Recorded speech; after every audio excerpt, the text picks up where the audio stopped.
Thank you so much for joining us, those of you that are in person, and we're also filming for those that are at home and can watch it at a later time. It's my pleasure to reintroduce everyone to Brian and Daniel from DLR. We get a chance to look at the most recent renderings from our PEC rebuild, which, as you remember, is a culmination of feedback from the staff, the community, and our district. So with no further ado, I'm going to turn you over to Brian. All right. Guys excited? Yeah? All right, so we're going to get through and get to the pretty images. I'm going to turn it over as quickly as I can to Daniel, but just wanted to get you all up to speed on where we've been and what we've been doing. We've been working at a feverish pace recently because we're trying to get to a deadline for our team. And, you know, one of the things that I just wanted to outline was just kind of take stock of the process that we've gone through, what we've been through, and kind of how we got to where we're at right now. And I think it's just important to revisit all that, to talk about process. And then we'll get into the concept that resulted from the process. And then we'll have a lot more details. I know last time that we presented, there were a lot of questions. So hopefully there's a lot of content that we'll be able to dialogue and talk about answers to those questions. So, you know, we went through a whole workshop process. Just show of hands, how many folks attended one of those workshops? All right, so we had the whole community outreach process, which was 3 or 4 nights, where we talked in a very structured process. We went through a whole bunch of things, defining goals, facts, needs, and then getting into solutions. Then we had several meetings with staff and some of your own team, where you all provided comments and feedback that were able to influence the design of the kind of the nuts and bolts of the floor plans.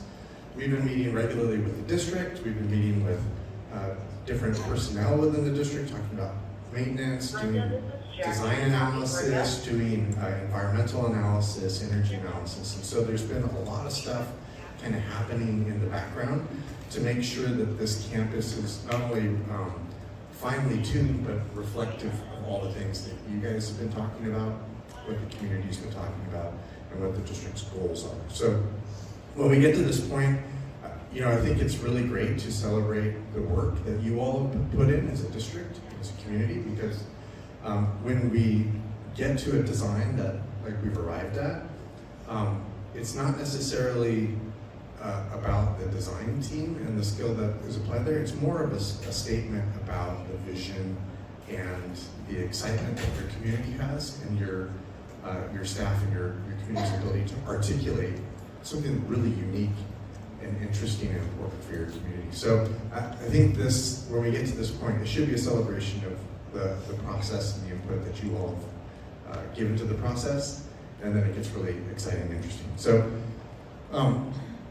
these are some of the images. We had a really fun night in the community process where we had all sorts of images that we gave to the community about what would describe a successful school and a successful outcome. And so a lot of it was discussion of like natural materials and textures. I love this one, the use of color with restraint, strong indoor-outdoor connections, a tremendous emphasis on outdoor spaces, natural landscapes, and natural play areas, lots of natural light, playful and organic forms, collaboration and gathering spaces is kind of the nuts and bolts of how you deliver education, and then of course a respect for local context. We also heard, it isn't necessarily reflected in this list, but an emphasis on sustainability and of natural materials and being respectful of the environment. And you're going to see with the design how we're achieving that. So the school and the garden concept is what was the result of that. So, you know, we were careful to articulate it's not a garden in a school, it's the school that's in the garden, so strong emphasis on garden. But the idea that that garden is expressive of your local community's identity. You know, the indoor-outdoor learning's student-centered, inclusive, community-inspired, wellness and growth-focused, and of course aligned with the strategic plan. So I'm going to hand it over to Daniel, and he's going to kind of talk you through how that vision and concept gets expressed. And if you have questions as we go, please raise your hand. It's okay to interrupt. And we're just going to organically move through it. All right? All right. So let's get to some of the design images. So that concept on the previous slide results in a campus that is really nestled into the landscape, and the buildings aren't really the showcase here. It's a showcase for learning and belonging and growth. So we really wanted the buildings to kind of play second to all the natural landscape around them. This is a site plan of the campus, and what you'll notice here is this, just to orient you all, this is Vulcan and Union along the north, and then the pathway to Orpheus Park here. And so what you'll see is the main entry and drop-off is along Vulcan, that is bordered by the admin building and the NPR sort of complex here. And then along the north side of campus is a block of classroom buildings that lead up to what's the existing schoolhouse, and the renovated schoolhouse, which would now be the library. The very end of the campus is the kindergarten parking and drop-off area, the top of the kindergarten building, and then as we go down, the south side of campus is very similar but mirrored classroom buildings, and then the NPR complex, lunch shelter, amphitheater, and then the fields, importantly, kind of remain in their same location that they are now, working to be as respectful of those neighbors' space as we can. That campus design results in a series of connected pathways. So thinking about the El Portal pathway and how students become connected to their community and their site, and as that campus garden path weaves its way through the campus, and also the community can still have a path up to Orpheus Park along Union Street. The other thing this diagram shows is how the farmers market stalls could still function on campus and be on the hardscape and the drop-off areas, trying to limit the impacts to the field areas so that they stay in great condition for the students.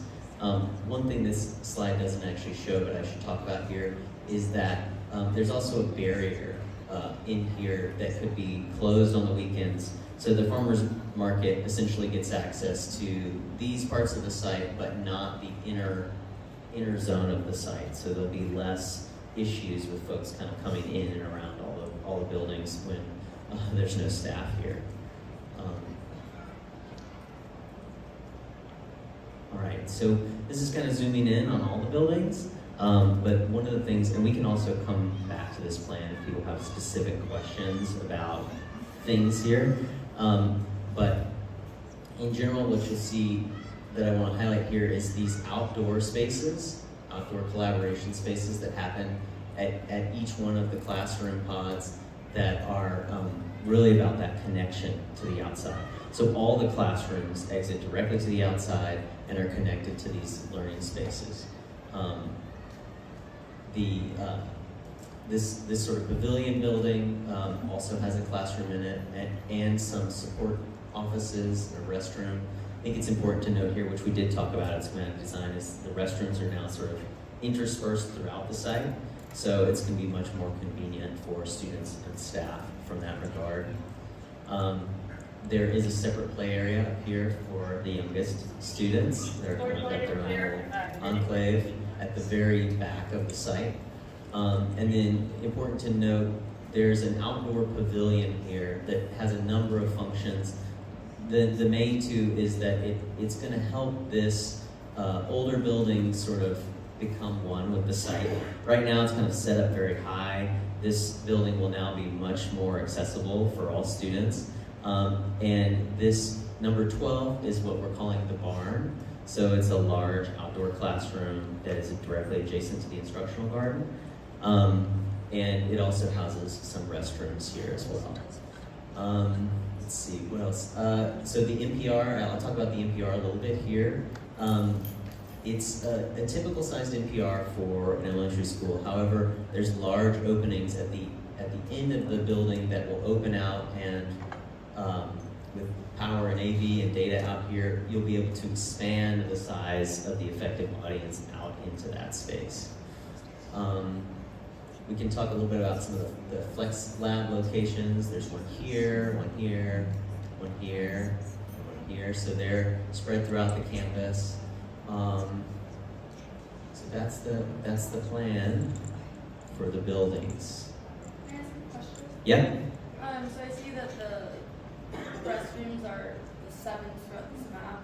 Is that staff restrooms, student restrooms? Are the staff rooms Both. installed? Yeah, both. There are some staff-only restrooms up here in the admin, Okay. and then here is, you can see how there's like a big room and a big room and then 2 little ones. Yeah. One of those 2 is a staff restroom and one is a janitor closet. So our restrooms here all have that configuration throughout the middle of the site, and this one as well. This would be the one restroom that would be available. Farmers Market could use Okay. that. And then the only difference one is up at Kinder. They obviously have student restrooms in the classroom, and then there are a staff restroom as part of that area up there as well. Thank you. Yeah. And then I have a question. So, like, when you're looking at this building here with the 5 and the 6, the 2 that are blank, are those just 5 also? And then just not labeled? Yeah, the question was about the labeling. So yeah, all these are 5s. 5s. And the 6s are smaller than the And 5s? and the 6s are the LRC or intervention spaces. How many 6s are on the board? There 5. there are 6 on this, but there will be 5 in the end. Any more questions on the plan? There's a lot of detail on the slide, so I want to be sure we get it. It's time. We see that OT is on there in the sensory room.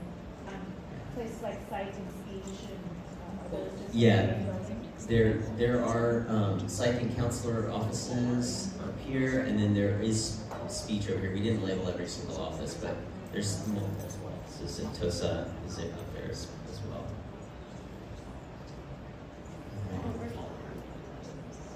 Workroom and teacher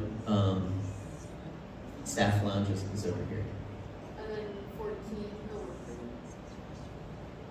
Oh, I see. Oh, there's one in Kinder? Or is Oh, that no. for everyone? Well, Kinder has workrooms. Kinders do have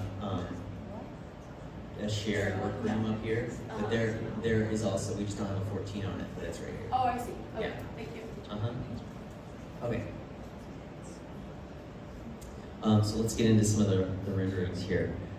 This is the view of the end of the admin building if you're at the corner of Vulcan and Union Street. Space for bikes and circulation around this building. And as you would walk up this path, this is the main school drop-off spot. This is the NPR in the distance. Not necessarily like a gathering area with benches and things, but more of a transitional zone for circulation, folks coming to school. This is as you come around the corner to the main entry, so that is the admin. So this glass here, we're looking into where the reception area would be. And then this is a large sliding gate that would roll back at pickup, drop-off time so that lots of students could easily come onto campus. Some student waiting areas up front here. This is inside the admin. This is a placeholder graphic, just to say that this would be a wall that we will design some graphics for the reception area. We have this kind of surfboard-like motif in here. And you'll notice as we look at all the interior renderings, there's a lot of natural materials, a lot of wood. I'll talk about that a little bit when we get to the classroom slide, a little bit more about sustainability. This is a kinder area, kind of looking out from under one of the canopies of the buildings towards the kinder building. So one other thing I want to acknowledge is all the furniture and play equipment, none of that is chosen yet. So everything we're showing in these slides is like to show you what's supposed, what could be there, I guess. So just noted, none of that has really been selected. But you can see this blue area is a spot for play equipment. There's some turf in here, a little snack or lunch area.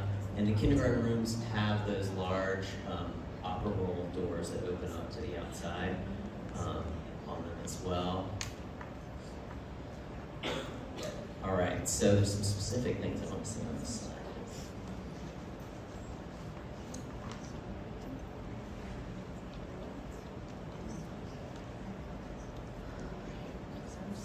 So this is the inside of a typical classroom. You can see there's a large opening, and next to the sort of what we'd call just a single swing door. So this can obviously be closed, and you would just enter and exit through that door. The rooms are, we've been working a lot to get them acoustically sound. The upper half of the walls is all an acoustical type of panel, and then we have tackable panels that go down to about 4 feet that are also acoustic, and then the bottom of the wall is really the only gyp board that would be in the room. Sustainability was one thing that we really wanted to highlight on this campus and for this community. So you'll notice that all the roof decks are wood, and that's actually the structural part of the building. They're all actually similar to what's in this room, which is, we'll have glulam beams, which you can see there, and the roof structure is essentially laminated wood as well. It's called CLT, or cross-laminated timber. So all of the roofs, we're trying to expose them as much as possible, and it's a very low carbon intensity material, much less than steel. So we tried to eliminate as much steel structure from this project as possible. Each room will have a sort of typical set of casework, and then that can be supplemented by furniture, different storage furniture solutions, things like that. We can't see it here, but the classrooms do have a teaching wall that will have a full height wall topper and a short throw projector that is going to be really flexible surface for teaching. And then also, what you can see here, the classrooms have communicating doors. So that's what that is there. Any questions on the classrooms? Is there any storage space aside from that long cabinet? Yeah, there's more. There's more storage space here, and then depending on the needs of each individual teacher, there'll be furniture. Will there be I know kindergarten presently has a backroom office. Will the kindergarten still have that? Yeah. As part of their. The kindergarten suites have a storage room and a teacher workroom that'll have that. Mm-hmm. Are the overhead projectors on a swivel? Will they be on a swivel so you can turn a projector anywhere in the room to project? Probably not. Yeah, it'll be a short throw projector, so it's designed to project directly onto the whiteboard surface. Okay. And it's it has a huge glass lens, so it's calibrated to shine only a certain distance from it. Yeah.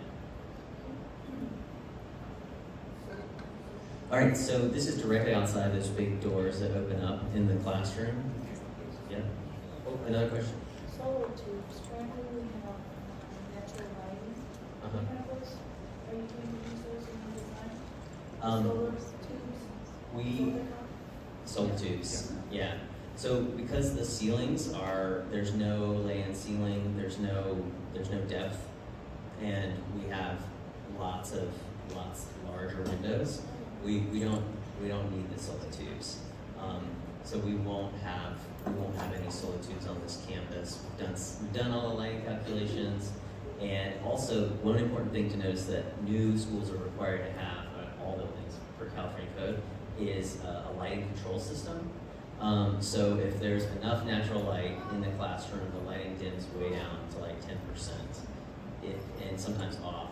And then if clouds come out and there's not enough light, then the lights come on automatically. All the rooms have a photocell sensor to automatically control the lighting.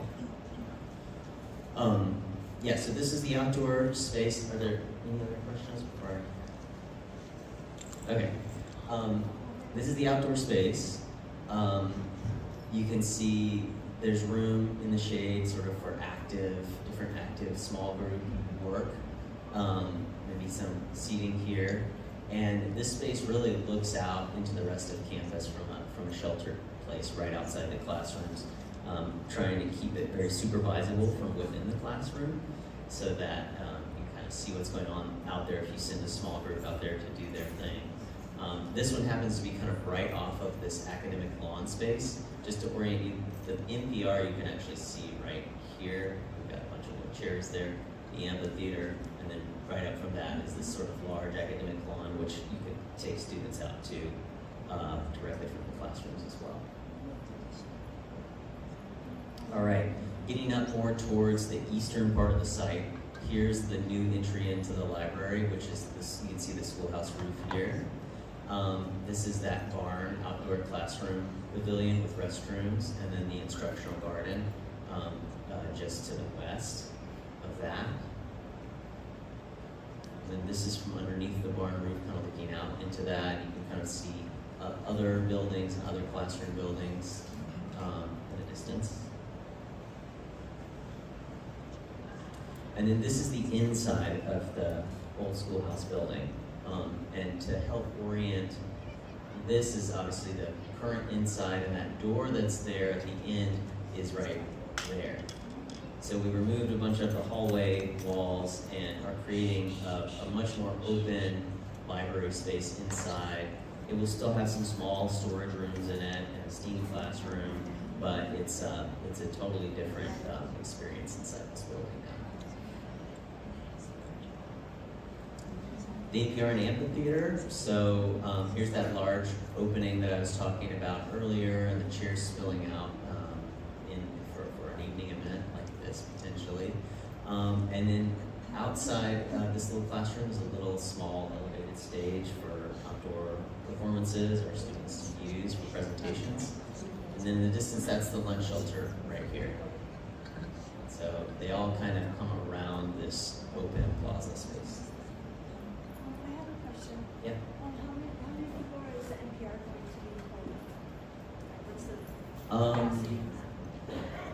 Just within the inside part of it? What would you say, Brian? Yeah, it's about like this size. I don't know. It's got a chair count. So, It wasn't enough today. It just seemed like it's Well- crazy when the door's filling out. yeah, and that's what we heard the feedback, and just so that you know, like you're not unique, and a lot of people are always saying, "Oh, I wish our NPR was twice as big. We always have these huge events," and it's really expensive space, and this project is already budget challenged. So the idea of opening the back doors and having an actually usable amphitheater for spillover space, you will more than double your capacity. And as you can tell with this picture, we showed TVs, and you can have speakers. They can actually see and hear if it's set up correctly, your performances and such. So you'll be able to have tremendous size gatherings and still have them participate and see. So in our experience, this is by far the best way to accommodate large gatherings, and it's very effective and it's oriented well as well. So. There's the inside of NPR. It's got a nice proscenium, a lot of natural materials here, just a polished concrete floor, a little ramp on the side. We thought this would be fun. You can have students out here prepping, and then they can kind of sneak on stage this way. Great. Is the shape similar, like rectangular? Yeah. Yeah, it's very similar. All right, so this is where we're at with everything. We are going to submit to DSA on December 12th, so we're kind of nearing the end of the drawing time. Agency review will take, which is DSA review, will take some time until May, and then the bidding will start, and then construction starts in the summer of 2026. So we're full steam ahead here. All right. During an emergency or lockdown, with those large doors easily closed, it would take a lot of manpower to close down everything, shelter in place during an emergency. The doors are not super large, so they should be very manageable to open and close. They're hung from a top hung track, so there's no wheels really rolling on the ground. They pull across like an accordion, and then we also have shades that cover them as well.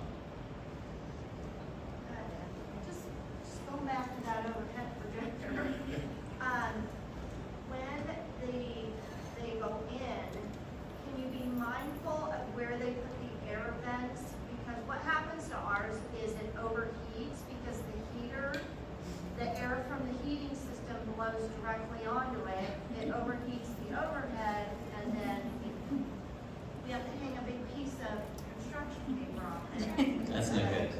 So we're talking about the projectors. It's Yeah, just like something, yeah, definitely. you don't think of until you're in the middle of it. One of the nice things about the CLT and the open structure and everything is there's no visible ductwork in the classrooms. It's all conditioned from some soffits that go around the edges. So we will not have to worry about heaters blowing on the projectors. That sounds unfortunate.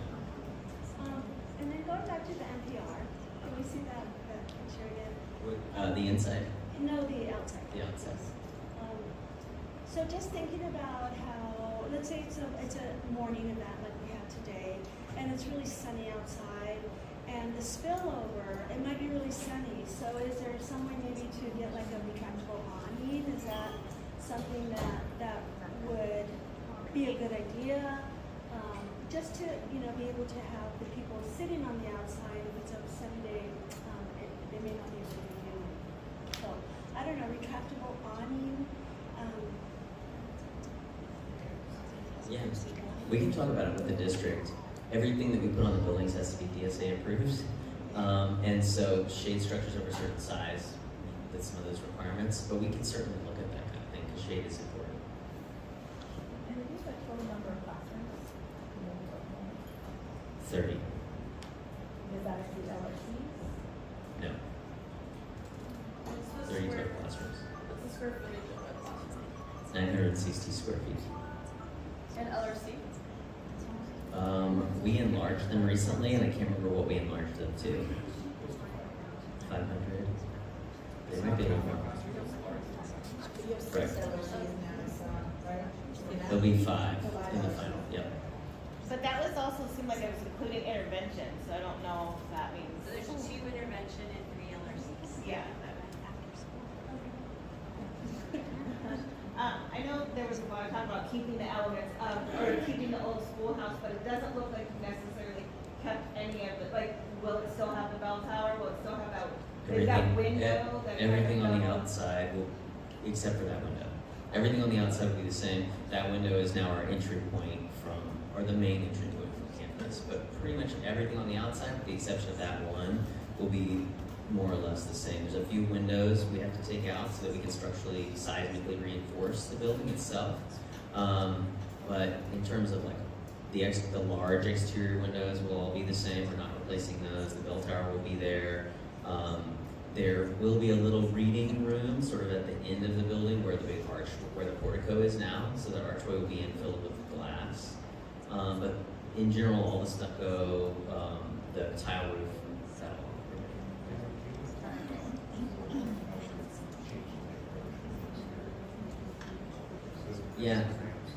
Yeah. So one thing we noticed about keeping the schoolhouse was that its finished floor elevation is so much higher than all the paving around it. It makes it kind of detached from the campus. There'd be switchback ramps and steps.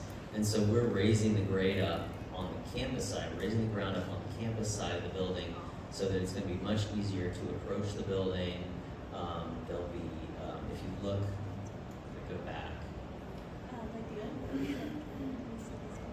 This one. So the floor inside, what's the library now, will be, at the same level as the entry point. So it will be a much sort of more connected building to campus.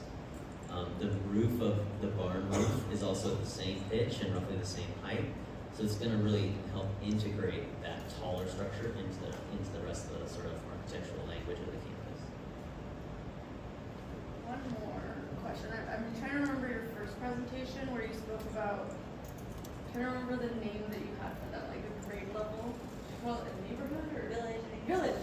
Learning villages, yeah, Yes. that's so right. How many, is it 4 classrooms, 3 classrooms in a village? And is it, for each village, they have their own outdoor collaboration space, is that right? For the most part, Okay. that's right. For the Yeah. most part. The So- villages don't have grade levels assigned to them. No. It's Okay. just really about Got it. the number of classrooms. That makes Yeah. Okay. Yeah, But for each little section. each section yeah, has its I outdoor see. collaboration area, and yeah, it's not assigned really by grade level so that the grades can flex as needed around through the school. But that would be like that first part.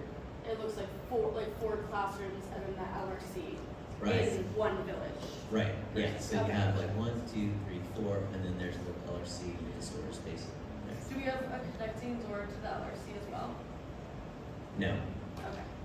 Yeah, the LRC is separate. Oh yeah. Yeah, I just wanted to ask kind of about like the acoustic like sound stuff, just because the Flex Lab currently attached to the library is intended to be the STEM room, and because of like 90% of what we do is like very like hands-on, dynamic, energetic stuff, like I'd be worried about like the noise issue sharing space with the library that's kind of intended to be like a calmer, quieter space. Yeah, we do have that classroom with its main entry kind of, I guess you can enter from the library or you can come in from the outside.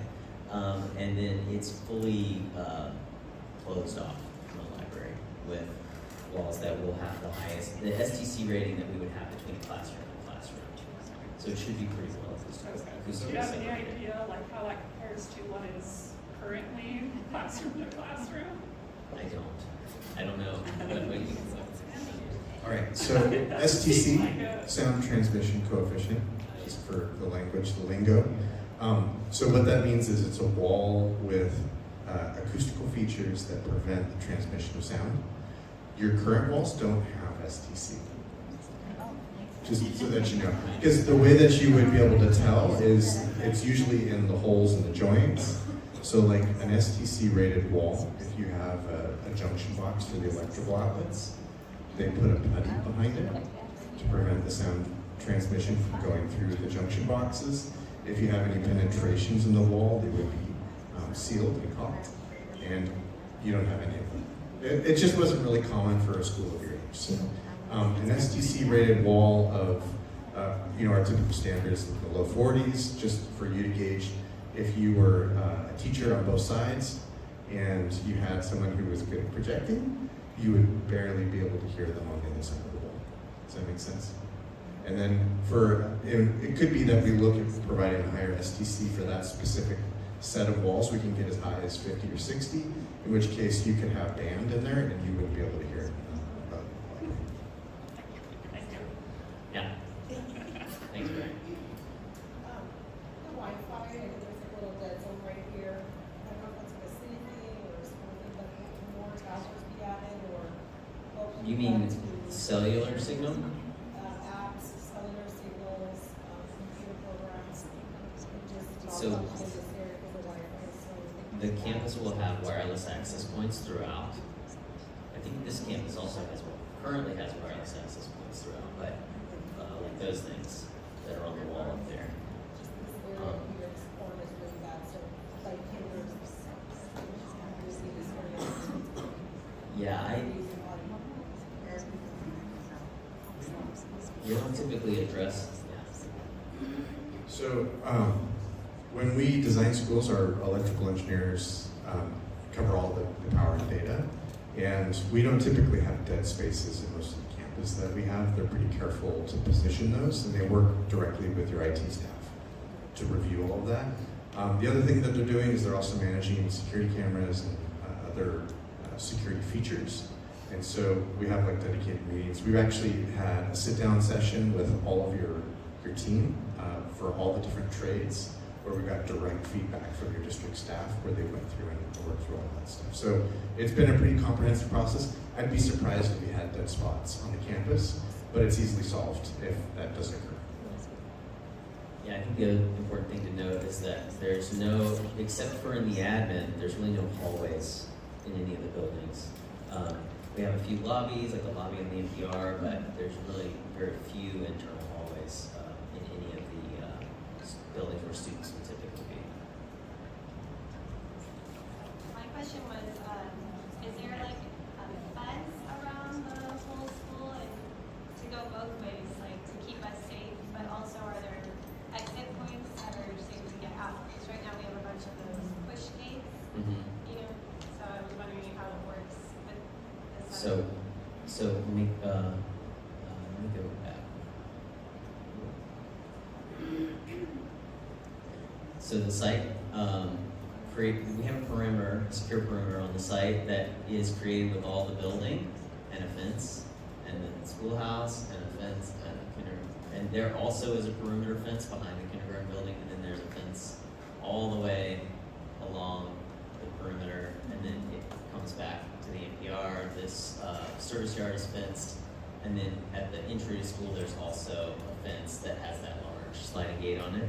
There's a number of fire access gates as well that will be locked, but the fighters have a key to that. So this one is a gate there, and there's a fire access gate here.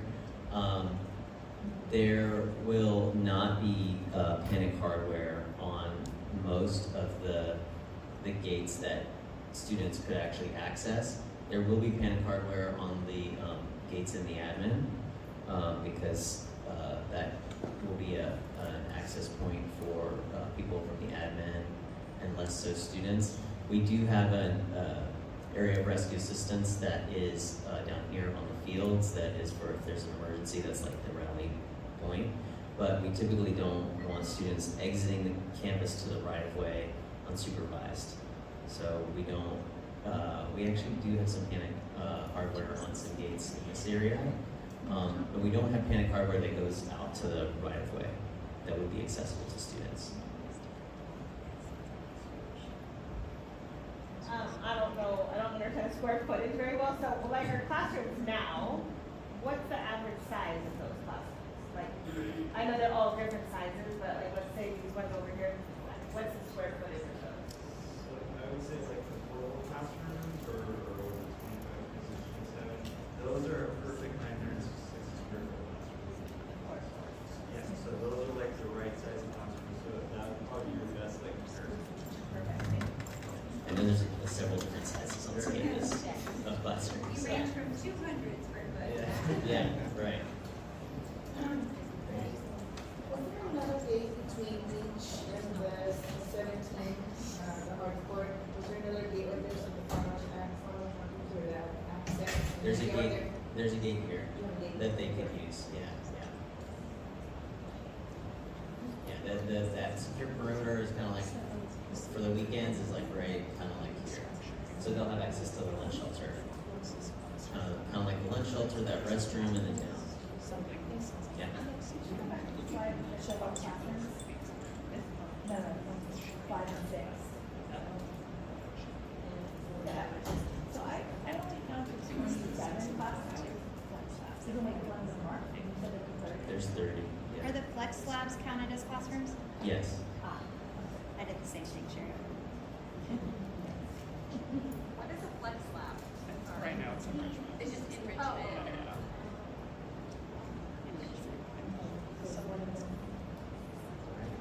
So you. Good. I'm glad. Yeah. We're excited. Start with We're construction. gonna Thank you, have our everybody. same spot Any other questions? in the evidence. Great. Thank you.